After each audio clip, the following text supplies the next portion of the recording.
Assalamu alaikum rahmatullahi wa barakatuh. Welcome to the 9 p.m. English News Edition, the top stories.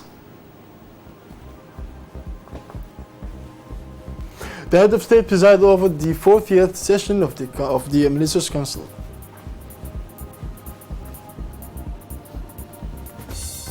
Closure of the activity of the National Week of Social Action in Mulut.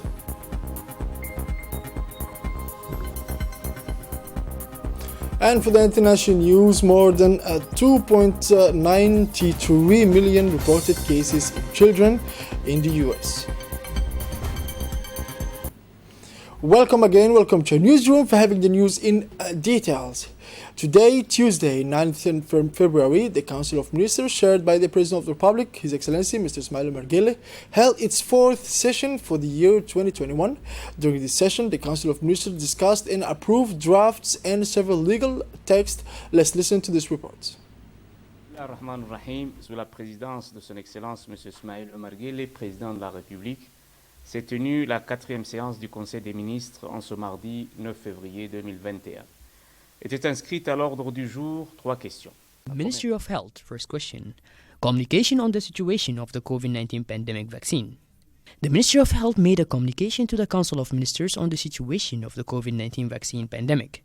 He recalled that the appearance of new variants throughout the world is upsetting the international dynamics of the pandemic and creates uncertainties on the impact of the vaccination campaigns initiated in many countries. He affirmed that the data resulting from the monitoring of the epidemiological situation are reassuring. Indeed, the overall rate of positive test results has been maintained at less than 2% since October 2020. The most affected age group remains that of between 31 and 45 years, with 41.3% of cases. The cure rate remains satisfactory at 98.4%. and the case fatality remains around 1%. Hospital indicators, particularly those of the intensive care units, show no surge in cases hospitalized due to acute respiratory distress syndrome. He stressed that on the basis of the recommendations made by the scientific community, the level of vigilance has been raised and the system at the entry points has been strained. He informed that his department has undertaken to gradually intensify the offer of screening in the management structures, which will soon be equipped with antigenic tests whose rapidity of results is 13 minutes. And ease of use will allow a greater screening of suspicious patients attending peripheral care facilities. The imminent deployment of an application to automate and digitize the management of COVID is also planned. Based on the need for real-time monitoring of data related to the response, this IT solution will notably allow the addition of secure negativity certificates with QR code and the automatic saving of information for analysis and decision support purposes. On the other hand, he informed about deployment and vaccination plan against COVID-19, elaborated by the National Commission. Thus, the delivery of the first batch of AstraZeneca vaccine ordered through the COVAX facility is scheduled for mid-February, which will make it possible to vaccinate 54,000 people, 108,000 doses out of planned total of 724,000 that will be delivered during the second half of 2021 and are intended to cover 301,785 people. Regarding the vaccination campaign, he indicated that in its first sequence, estimated at 6 to 8 months, the campaign will target an estimated population of 155,000 people who will be made up of people over 50 years old, carriers of comorbidities, health personnel, people over 18 years old, teachers, military and customs officers in the second phase, which is estimated to last 4 months. The campaign will reach a population of 132,000 people, and in the third phase, estimated to last 30 months, the vaccination will benefit emergency vaccination in situations that require vaccination, namely personalities, athletes, pilgrims, and special populations. The health department will set up vaccine rooms and vaccination points that will be designed to receive the populations in the capital and in the regions. More than 350 people will be trained and mobilized to carry out this operation. Finally, he also informed about the steps for the upcoming acquisition of other vaccines, notably the Chinese vaccine Sinovac and the Russian vaccine Sputnik. Ministry of Equipment and Transport, second question. Draft law amending the Civil Aviation Code. The purpose of the draft law is to amend certain provisions of the Civil Aviation Code which sets the rules applicable in the Republic of Djibouti with regard to aircraft, aerodromes, personnel, and activities in the field of civil aviation. Following the recommendations of the ICAO and the opinions of various experts, It appears that law number 152/N/11/6L has become obsolete. It appeared therefore necessary to update it and to revise the current legal framework. This new Civil Aviation Code aims at clarifying the role of the Civil Aviation Authority in the supervision of safety and security. The amendments to the new Civil Aviation Code include the clarification of the missions of the Civil Aviation Authority, the appointment of the Director General, the development and amendment of laws and regulations to ensure the conformity of Djiboutian law with the provisions of the annexes to the Chicago Convention, the agreement on the transfer of functions and obligations pursuant to Article 83 of the Chicago Convention, and all titles relating to the technical areas of the Civil Aviation Authority, and the powers of the Civil Aviation Authority. The adoption of the draft code meets the requirements of the international commitments. Ministry of the Budget, third question.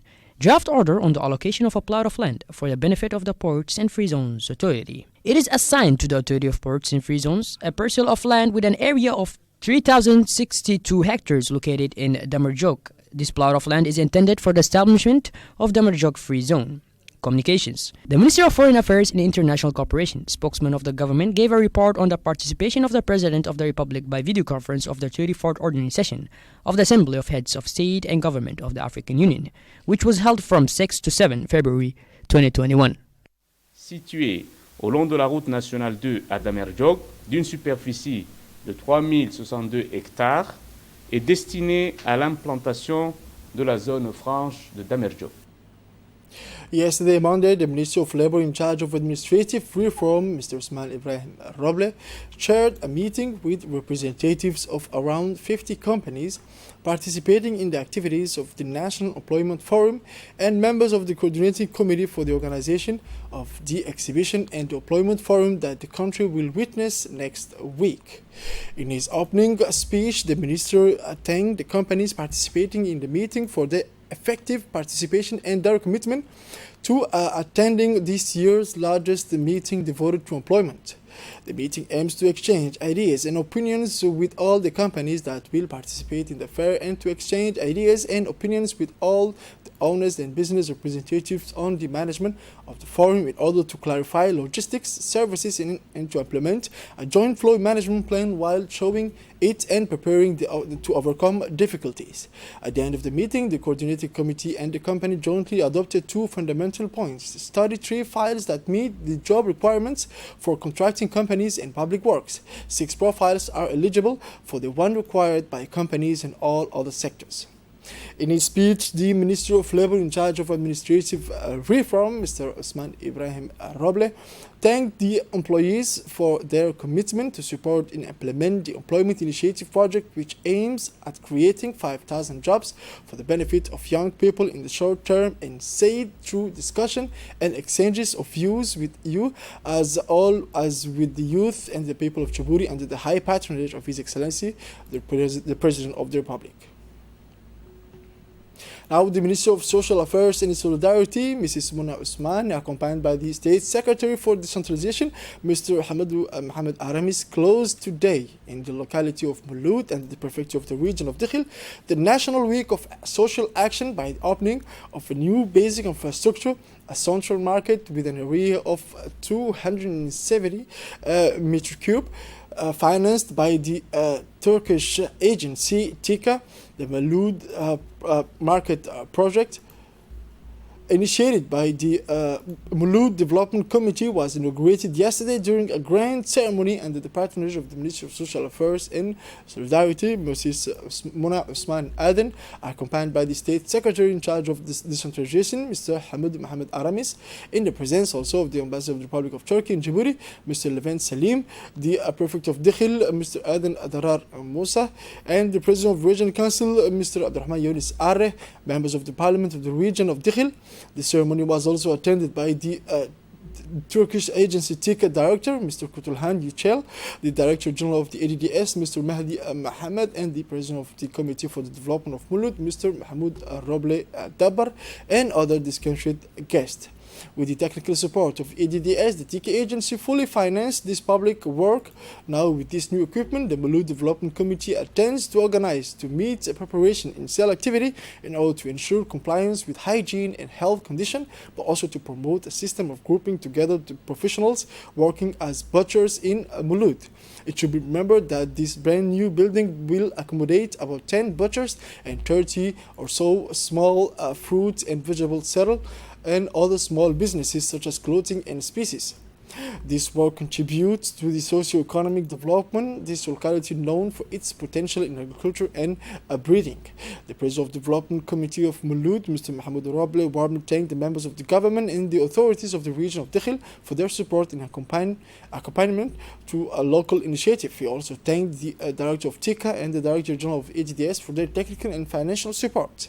The Deputy of Dakhil region was also pleased to attend both the opening ceremony of Mulud market and the stone laying ceremony. The President of the Region Council and the Prefect of Dakhil region said that they are happy to participate in the social and economic development of our region. The head of TICA agency in the Turkish ambassador recalled the importance of collaborating in the development of Djibouti. Now, the State Secretary for the Decentralization, Mohamed Arami, said that decentralization plays a key role in the socio-economic development of the regions. And finally, closing the official speech, Mrs. Muna Usman Adan, the minister, said that the National Week of Social Action will end here in Dakhil, which is the region of unity. At the end of the closing ceremony of the National Week of Social Action, the Minister of Social Affairs and Solidarity and the Director of the Key Center presented 30 trainees from the Mulud locality with certificates for the 4-year program, which will enable them to start their project in the crowd. The delegation visited several boreholes built in the locality and several women who took advantage of very substantive assistance programs to launch their businesses. Following an official invitation from the authorities of the Maritime Forces of the Republic of India, Colonel Wais Umar Bakhare, Commander of Coast Guard, went to India for a 5-day working mission. The purpose of this work visit is to build and establish cooperation and coordination with his counterparts in the Maritime Force of India, namely the Coast Guard and the Indian Navy. On the sidelines of his mission, Colonel Wais Umar Bakhare participated in the Assembly of Defense Ministers of India Ocean Region by representing the Minister of Defense in charge of relations with the Parliament, His Excellency Mr. Hassan Umar Mohammed. The delegation of the Coast Guard led by Colonel Wais Umar Bakhare first went to the General Directorate of the Indian Coast Guard in Bangalore on 5th February 2021, warmly welcomed with military honors by the General Director of India Coast Guard, Vice Admiral Natarajan. Colonel Wais Umar Bakhare expressed his deep appreciation for the wonderful reception he received. The Director General of the Indian Coast Guard, Vice Admiral Natarajan, and the Commander of Coast Guard, Colonel Wais Umar Bakhare, then had a face-to-face meeting to discuss in depth the issues of maritime security and safety which are of interest to both institutes. The prospect of joint exercises and training for Coast Guard personnel was at the heart of the discussion. The two officials agreed on the need to further develop cooperation and coordination between the two institutions. Several joint projects were put on the table and will be subject of several meetings in the future in order to consolidate the security and safety of the very busy passage of Bab el-Mandab in the Indian Ocean region. As part of his working visit, the Indian Colonel Wais Umar Bakhare, Commander of the Coast Guard, had a similar meeting with the Chief of Naval Staff of the Indian Navy, Admiral Singh. During their meeting, Colonel Wais Umar Bakhare, Commander of the Coast Guard, expressed his complete satisfaction with the warm welcome he received on his arrival at the Indian Navy Chief of Staff. The Chief of Naval Staff of the Indian Navy, Admiral Singh, and the Commander of the Coast Guard, Colonel Wais Umar Bakhare, insisted at length during their meeting on the need to develop joint training and education between the Coast Guard and the Indian Navy within the framework of the fraternal and historical relations between the Republic of Djibouti and the Republic of India. Now, the Republic of Djibouti witnesses heavy rains this morning as almost all neighborhoods in the capital, Djibouti, were inundated with rainwater. The popular district of the capital, including the Arheba district and Anglais district, as well as the main roads of the city, were flooded with water as a result of heavy rains. In particular, the main roads become difficult to use, resulting in delays for students and public and private services employees to arrive on time at schools and workplaces. The result of a shortage of available buses, and especially since some bus drivers do not want to work during the rainy season in order to keep their car safe. The sewer service began early this morning to the environment and its executive on its human and material capacity to empty the water from the main roads of the capital. Moving on to international news now, more than 2.93 million children in the United States have been diagnosed with COVID-19 since the beginning of the pandemic, according to the latest data from the American Academy of Pediatrics and the Association of Children's Hospitals. About 117 and 500,000 new cases were reported in children last week through February 4th, according to the AAP, adding that in the 2 weeks from January 21st to February 4th, 257,000 new cases were reported in children nationwide, a 10% increase. Children accounted from 12.9% of all confirmed cases of coronavirus in the United States. The overall rate was 3,000 cases per 100,000 children in the population, the data showed. This is it for this edition of 9 p.m. Thank you for watching us and have a wonderful evening.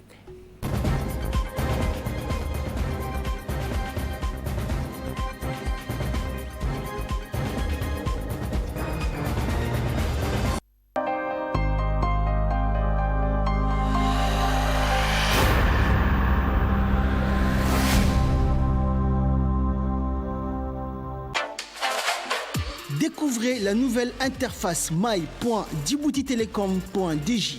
Avec notre nouvelle interface my.djiboutitelecom.dj, suivez les détails de vos consommations, l'historique